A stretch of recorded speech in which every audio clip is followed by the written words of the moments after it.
Assalamualaikum warahmatullahi wabarakatuh. Saya Muhammad Danis Aulia di sini akan memberikan sebuah resensi buku novel yang telah saya baca, yaitu adalah Saha Mansion. Saha Mansion ini ditulis oleh Cho Namjo, diterbitkan oleh Gramedia Pustaka Utama, dan tahun rilisnya adalah 2019. Harga buku ini adalah Rp95.000. Cho Namjo merupakan seorang penulis berkebangsaan Korea. Ia lulus dari Universitas Wanita Ehwa dan menjadi penulis siaran acara TV. Setelah bekerja kurang lebih 9 tahun, ia memutuskan untuk menjadi ibu rumah tangga. Saat ia menjadi ibu rumah tangga, ia menyempatkan dirinya untuk menulis novel. Cho Namjo memulai debutnya menjadi penulis ketika ia merilis novel pertamanya, yaitu When You Listen to Me di 2011. Setelah itu ia memulai debut novelnya ketika ia merilis novel yang berjudul When You Listen to Me di tahun 2011. Setelah itu ia menulis buku Kim Ji Young Born in 1982. Setelah beberapa tahun setelahnya, buku itu merefleksikan tentang kehidupannya saat menjadi ibu rumah tangga. Setelah itu, akhirnya ia merilis buku Saha Mansion di tahun 2019. Buku Saha Mansion ini telah ia tulis selama 7 tahun dari 2012. Buku Saha Mansion ini menceritakan berbagai permasalahan kehidupan yang sering ada di masyarakat, seperti ketidakadilan pemerintah, diskriminasi, dan lain-lain.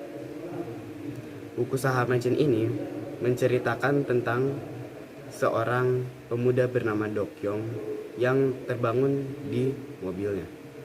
Ketika itu, ia melihat sekelilingnya dan menemukan bahwa Su telah meninggal dunia. Tak habis pikir, ia pun mulai merasa terkaget-kaget. Ia akhirnya keluar dari mobil dengan perasaan resah dan meninggalkan mobil itu. Cerita berpindah ke Jin Kyung. Jin Kyung ini adalah seorang saha. Di tahun ada 3 kasta yang menentukan seseorang, yaitu L yang dianggap warga. L ini adalah orang-orang yang memiliki kemampuan dan kekuatan ekonomi yang tercukupi dan dibutuhi. Jika ia tidak bisa memenuhi kedua-duanya, maka ia akan menjadi seorang L2. L2 ini adalah orang-orang yang tidak memenuhi syarat tersebut. Jika ia tidak bisa menjadi L2, maka ia bukan siapa-siapa dan ia adalah seorang saha. Jin Kyung ini adalah seorang saha. Ia harus bekerja larut malam agar bisa mendapatkan duit untuk mencukupi kehidupannya. Ia pulang ke Saha Mansion. Saha Mansion adalah sebuah apartemen yang diperuntukkan untuk orang-orang seperti Jin Kyung ini, seorang saha yang tidak memiliki kependudukan yang jelas. Nah, setelah Jin Kyung pulang, ia pun pergi ke gedung pengawas. Di sana ia menonton siaran televisi bersama pria tua. Saat ia menonton acara televisi, ia melihat berita tentang ada seorang warga, yaitu L, yang ditemukan mati di dalam mobilnya. Diduga yang membunuh orang ini adalah seorang saha. Jin Kyung pun tahu itu adalah Su, dan ia pun bergegas lari keluar dari kantor gedung pengawas untuk mencari Dokyong. Pria tua pun menangkap Jin Kyung dan mencoba menenangkan Jin Kyung. Tahun merupakan sebuah kota kecil awalnya. Biasanya orang-orang memulai menambak ikan untuk mendapatkan pencaharian. Tetapi karena satu dan dua lain hal, pencaharian ini pun menjadi tidak bisa dilakukan. Dan orang-orang mulai meninggalkan kota ini untuk mencari mata pencaharian yang baru. Sebuah perusahaan dan pemerintah akhirnya memutuskan untuk membangun kota ini menjadi kota yang lebih baik. Akhirnya sarana dan prasarana pun dibangun untuk memenuhi kebutuhan warga-warga yang ada di kota ini. Setelah sekian lama, kota ini pun mengalami permasalahan. Pemerintahan yang dinilai kurang baik akhirnya membuat para warga memberikan protesnya. Kota ini sebenarnya diambil alih oleh perusahaan yang bekerjasama dengan pemerintah ini. Direktur perusahaan mengatakan bahwa Town adalah milik semua orang, dan jadilah nama kota itu menjadi nama Town. Jin Kyung pergi ke taman untuk mencari Do Kyung. Perasaan resah dan gelisah menyelimuti hati Jin Kyung. Ia resah karena adik satu-satunya itu pun menghilang setelah dicurigai bahwa ia telah membunuh seorang warga. Jin Kyung dan Dong Kyung sudah bersama setelah mereka dari kecil. Ayah Jin Kyung merupakan seorang yang lumpuh, dan ibunya hanya seorang pekerja pabrik biasa.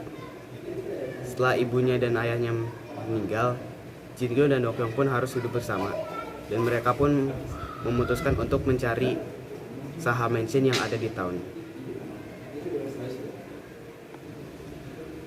Saha Mansion pun digeledah oleh para polisi. Para polisi mencari bukti bahwa Do Kyung melakukan pembunuhan dan menginterogasi setiap warga di Saha Mansion.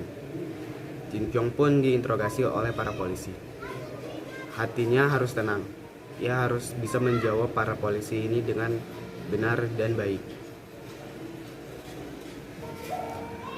Para polisi yang menginterogasi pun setelah bertanya-tanya, akhirnya mereka pergi. Dan Jin Kyung tetap merasakan rasa gelisah. 30 tahun yang lalu, datanglah seorang wanita.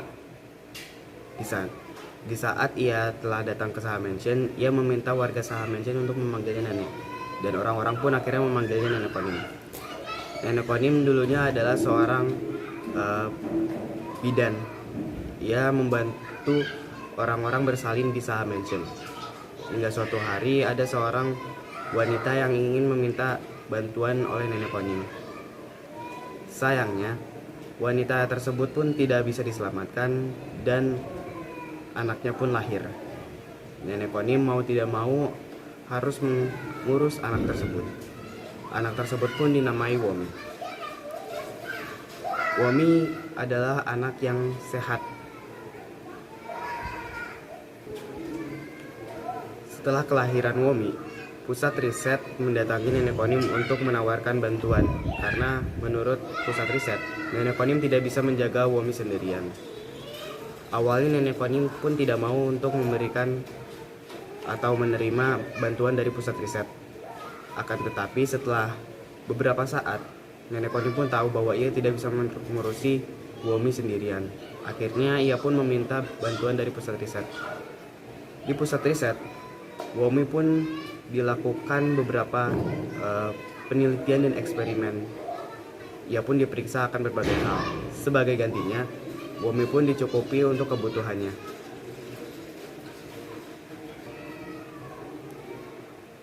Setelah 20 tahun, Womi masih saja melakukan pemeriksaan di pusat riset. Ia selalu bingung mengapa ia selalu harus disuntik oleh para staf yang ada di sana. Ketika ia bertanya, para staf selalu saja bisa mengelak dan memberikan pertanyaannya yang lain. Akhirnya ketika suatu waktu, Womi pun tahu bahwa ia harus keluar dari pusat riset tersebut. Ia harus untuk melawan para staf yang ada di pusat riset tersebut.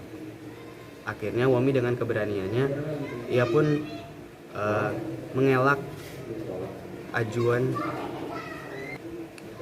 Setelah dengan keberaniannya, Womi pun memutuskan untuk tidak mengikuti apa yang disuruh oleh para staf yang ada di sana.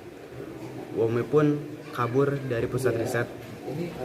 Awalnya ia bersembunyi di ruang rapat.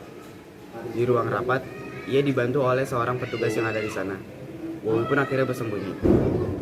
Setelah bersembunyi, ia mendengar percakapan yang dilakukan oleh orang yang membantunya melalui walkie-talkie-nya. Percakapan tersebut mengucapkan bahwa Master Qi telah hilang. Womi pun bingung, kenapa ia disebut sebagai Master Qi. Setelah beberapa saat, Womi pun akhirnya pergi. Dengan bantuan oleh petugas yang ada di sana, Womi pun bersepakat untuk mencari tahu tentang rahasia yang ada di dalam dirinya. Keesokan harinya, Womi dengan bantuan petugas akhirnya mencoba mencari tahu apa yang ada dalam dirinya. Ia selalu bertanya-tanya tentang rahasia yang ada dalam dirinya. Setelah sampai ke pusat data, akhirnya Womi bertemu dengan seorang anak. Anak itu adalah sebuah orang. Di sana ia bertemu dengan seorang anak. Anak itu adalah orang yang memiliki tugas untuk menyimpan informasi-informasi yang ada di pusat riset. Womi pun bertanya dan ia pun bisa menjawabnya. Setelah beberapa saat, Womi pun akhirnya tertangkap dan ia pun harus melalui beberapa hal. Waktu berpindah. Sekarang Jin Kyung pun mulai resah. Ia mulai berpikir, Do Kyung dan Womi pun hilang. Apa yang bisa dipikirkan Jin Kyung hanya satu, bahwa ia harus bisa pergi ke Dewan Menteri. Akhirnya dengan bantuan agensi yang ada di Saha Mansion, Jin Kyung pun menyelinap ke kantor Dewan Menteri. Dewan Menteri adalah orang-orang yang menetapkan hukum yang ada di town. Jin Kyung pun akhirnya menyelinap. Ia membunuh pemandu yang membantunya saat ada di kantor Dewan Menteri. Akhirnya Jin Kyung pun mengetahui bahwa sebenarnya Dewan Menteri itu pun tidak ada, dan hal-hal yang telah ada tuh sudah ditetapkan dari dulu-dulu. Dan Jin Kyung bertemu dengan sekretarisnya. Sekretaris Dewan Menteri pun menjelaskan semua hal. Jin Kyung akhirnya menembak sekretaris Dewan Menteri menggunakan pistol yang diberikan oleh agensi wanita tersebut. Jin Kyung tidak terima akan hal-hal yang terjadi pada Womi dan Do Kyung. Dan cerita pun berakhir.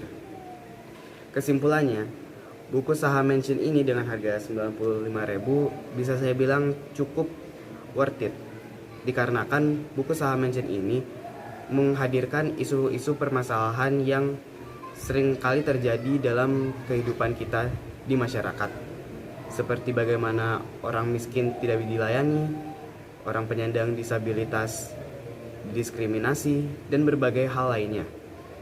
Akan tetapi tentu ada poin minusnya, yaitu buku ini menghadirkan premis misteri, yang padahal buku ini sebenarnya mengangkat isu-isu kehidupan dan jatuhnya bukan seperti buku misteri. Nah, mungkin sekian dari saya. Wassalamualaikum warahmatullahi wabarakatuh.